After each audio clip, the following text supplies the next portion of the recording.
Good afternoon, everyone. This is Marcia McMahon, and I'm here to channel Princess Diana for all of you today. And I've been doing this work with Diana for some 18 years now. My old website is dianaspeakstotheworld.com, and there you can go and see my books and art. So today, her energy is very light and happy, and I want to say that I'm getting a big image of a rose coming through for Diana, and that's because she is England's rose. So it's the season of roses. It's June here in America, and so she wants to speak today about the new love of her life, Archie, and of course her beloved children and grandchildren. And then we have some other commentary about America and the state of affairs of politics in America. So this is going to be a very interesting day. And so I feel her joy as she says, "I am full of joy and love as I look lovingly down upon Harry's new family, and of course William and Kate and their lovely family. My only regret is that I'm not here in the physical to give a loving caress or hold these babies in my arms, and to give them all of my loving affection, for I was and am a very affectionate person, and they deserve a grandmother, not just a fairy godmother, but a true grandmother." And you all know the rest of the story. But I want to congratulate Harry and Meghan upon the birth of their new royal son, Archie Harrison, Windsor Mountbatten. And I feel that Harry will be a fantastic father, and Meghan will be a great mother, and she will adapt to motherhood slowly as she fits into her role in the royal family.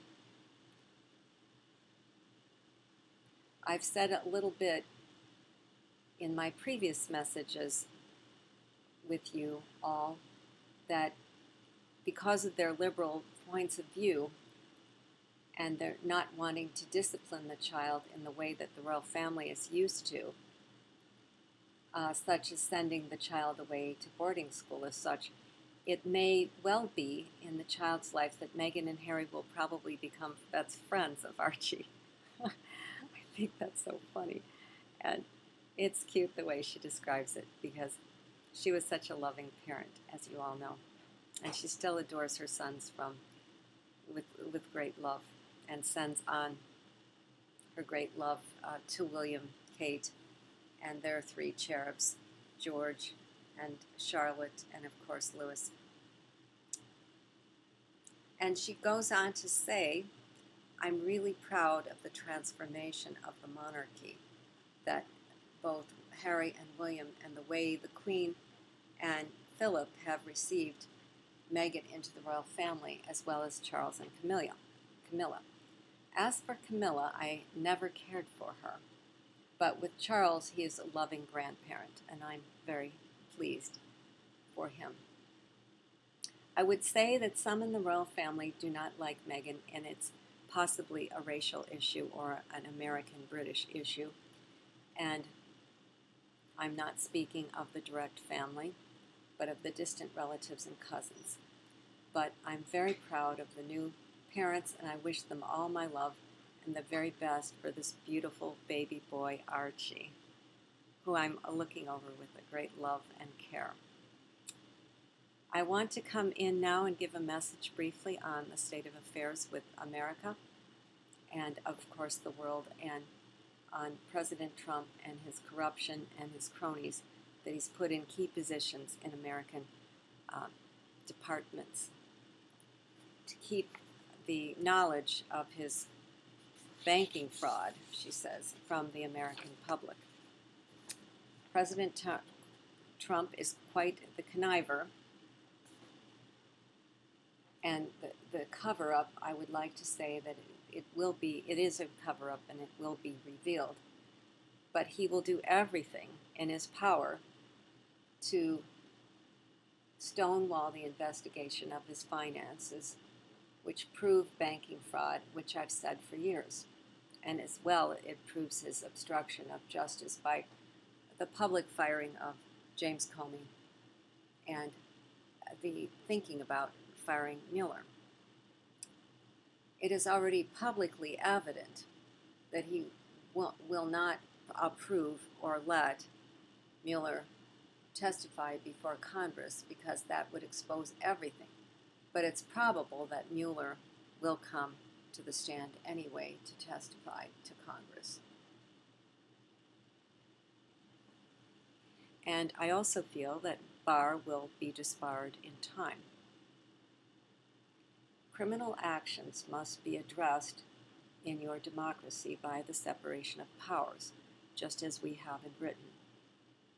And the free press and society in England and the United States will be threatened if we don't, as Americans, stand up for our rights and the separation of powers.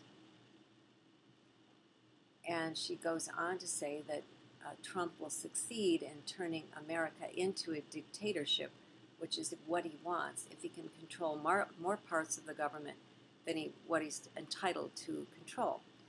And currently, he's controlling the Department of Justice, and he would like power over the Supreme Court as well.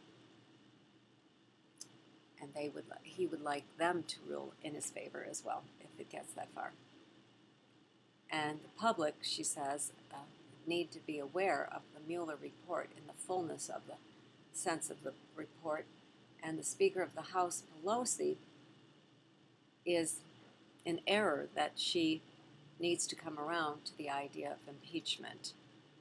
And that is because Diana feels that it should be made evident the magnitude of his crimes as a sitting president. And having him at the helm for 4 more years with more socializing with dictators like Putin and Kim Jong-un these are disastrous relationships, and he's trying to win them over.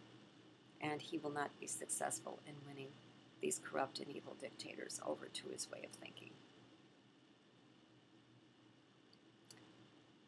She goes on to say that Trump has repeatedly insulted the European Union, Angela Merkel, and many of the people in Britain. And it, as you see, evident in the demonstrations against Trump. They don't care for him in Britain.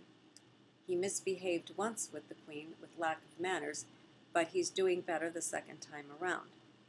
Her Majesty has been very gracious and very much succinct and to the point that we do have shared interests and shared values, which are freedom of speech and democracy, and her speech was a reminder of that. And though she's been very gracious and courteous with Trump, she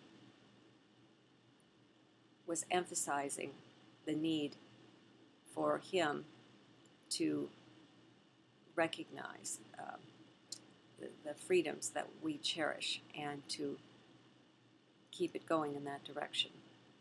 So Diana's saying she's always admired the Queen's stamina and cleverness at entertaining any kind of person and being so dignified about it.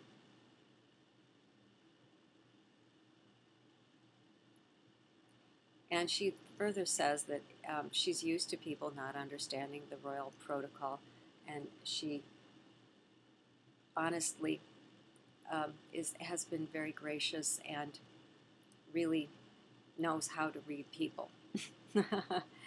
And Trump is doing better this time, but he didn't score any points the last time. So I hear her laughter in the background, and I hear her joy, but she's quite serious about what she said earlier about the separation of powers in the United States, and she realizes it's a threat to democracy.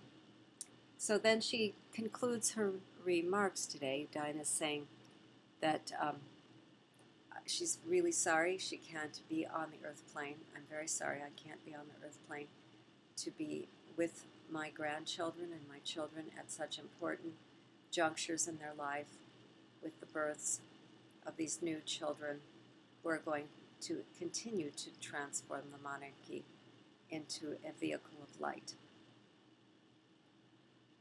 And I send out all my love to them today, and to each one of you who is connecting to my vibration of love as you listen to this through my channel. Today I give you my heart of love, for I am eternally England's rose, and I shall not go quietly, nor shall I be ever forgotten by my wonderful family, and praise God for them. She's speaking about her sons particularly. All my love, Diana, England's rose. And I thank you for listening to Diana's message. And again, this is Marcia McMahon, and you can find me at dinaspeakstotheworld.com. And you can also find me on my new website, Mastery with Archangel Michael and Mary Magdalene.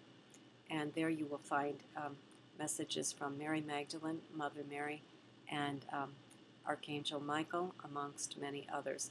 And there are videos and other things available, readings and such. So please subscribe to my station, and thank you for listening. Bye for now. Many blessings.